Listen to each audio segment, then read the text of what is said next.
भूलना सभी को मगर माँ बाप को भूलना नहीं। उपकार अगणित हैं इनके, इस बात को भूलना नहीं। पत्थर पूजे कई तुम्हारे जन्म के खातिर। अरे अरे जब कहीं मैया के छोरा नाए होवे, जाने कितने मंदिर में मातो पूरे। अरे भगवान, हे ठाकुर जी, हे हनुमान जी महाराज, हे माता मैया, मेरे छोरा हो जावे। पत्थर पूजे कई तुम्हारे जन्म के खातिर। अरे पत्थर बन तुम कभी माँ बाप का दिल कुचलना नहीं। मुख का निवाला दे अरे जिनने तुम्हें बड़ा किया, अमृत पिलाया तुमको जहर इनके लिए घोलना नहीं। लाखों कमाते हो मगर माँ बाप से ज्यादा नहीं। सेवा बिना सब खाक है, मद में ये भूलना नहीं। तुम लाखों कमाते रहो, कोई फायदा नहीं। पैसे का छाती पे धर के ले जाओगे, मरने के बाद भी टटरी पे फेंके जाते हैं। अगर तेरी औकात हो तो ये ले पैसे फेंक रहे हैं, उठा के दिखा। लेकिन उसमें इतनी सामर्थ्य नहीं रहती कि वो 1 रुपए उठा के दिखा दे। खाली हाथ आए थे, मुट्ठी खोले जाएंगे। अगर तुम सेवा चाहते हो, जैसे तुमने अपने माँ बाप की सेवा नहीं की, वैसे ही तुम्हारे पुत्र नहीं करेंगे। अगर सेवा चाहते हो तो पहले सेवक बन के सेवा करनी पड़ेगी। संतान से सेवा चाहो, संतान बन सेवा करो। जैसी करनी वैसी भरनी, मद में ये भूलना नहीं। माँ ने तुमको ममता दीनी, तब तुमने माँ जानी। और बेटा तूने दूध की कदर न जानी। आज उद्धव जी महाराज बाबा के यहाँ पे गए, बाबा को समझाया, अरे बाबा, जो कन्हैया है वो भगवान है।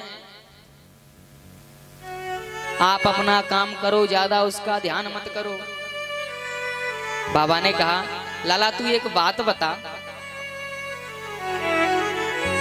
अगर किसी पिता के 4 बेटे हों और उसमें से उसका एक बेटा लंगड़ा हो या गूंगा हो या अंधा हो, और वो बेटा कहीं खो जाए, तो फिर भी वो माँ ये कहेगी, पहले मेरे उस गूंगे या लंगड़े बालक को ला करके दे दो, तब मैं अन्न जल ग्रहण करूंगी। यानी उसके प्रति माँ का प्रेम समान होता है। और उद्धव, तुम कह रहे हो मेरा बेटा भगवान है, तो तुम बताओ मैं भगवान जैसे बेटे को कैसे भूल जाऊं? नहीं भूल सकता। तब तो आज बाबा भी उद्धव की बात को नहीं माने। आगे चल के आज उद्धव गोपियों के पास गए। आज गोपियों का झुंड राधा रानी को घेरे हुए बैठा है। उद्धव दूर खड़े हैं। आज बातें कर रही हैं, समस्त गोपी बातें कर रही हैं।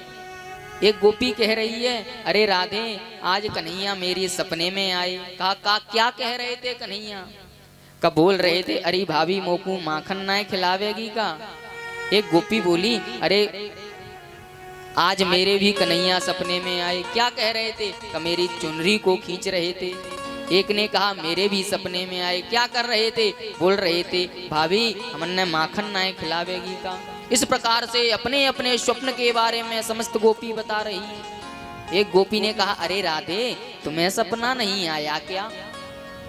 राधा रानी बोली, मुझे सपना तो तब आए जब ये बैरिन नदियां आए, लेकिन जब से कन्हैया गया है तब से मेरी नींद ही चली गई है। मुझे नींद ही नहीं आई है। इतने में क्या हुआ, उड़ता उड़ता एक भौरा आया और राधा रानी के पैर पे आकर के बैठ गया। राधा रानी ने कहा, अरे देखो, जैसा ये छलिया है वैसा ही इसका मित्र श्याम छलिया है। ये भी काला है, वो भी काला है।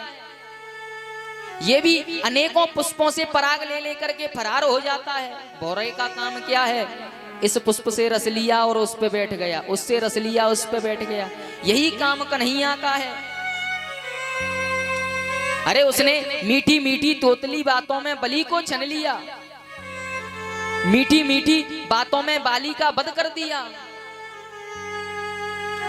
और आज हमसे मन भर गया तो आज मथुरा की गोपियों के साथ विहार करने लगा। बड़ा छलिया है। आज इतना कहा तो वो भौरा उड़ करके चला गया। तब तो आज समस्त गोपी उस भौरे को बुलाने लगी, अरे भौरे वापस आ जाओ। आज वो भौरा फिर वापस आया। कब भौरे हमने गुस्से में कह दिया, ये हमारी बातें भगवान से मत कहना। भौरे से बोली, अरे भौरे तुम एक बात बताओ, जब कन्हैया मथुरा की गोपियों में बैठते होंगे तो जरूरी नहीं हमारी बड़ाई करें, बुराई तो करते होंगे। अरे ये तो कहते होंगे तुम तो पढ़ी लिखी हो, वृंदावन की गोपी तो गमार थी। आज उस भौरे ने सर हिला दिया, गोपी प्रसन्न हो गई, ओहो यानी कन्हैया हमसे प्रेम करते हैं। आज ये सब उद्धव ने सुना, ऊदो सूदो है गयो और सुन गोपी ने के बोल, और ज्ञान बजाई दुंदुभी सो आप बजायो ढोल। आज जो उद्धव जी महाराज ज्ञान की पोथी पढ़ के आए थे वो सब धरी की धरी रह गई प्रेम के आगे।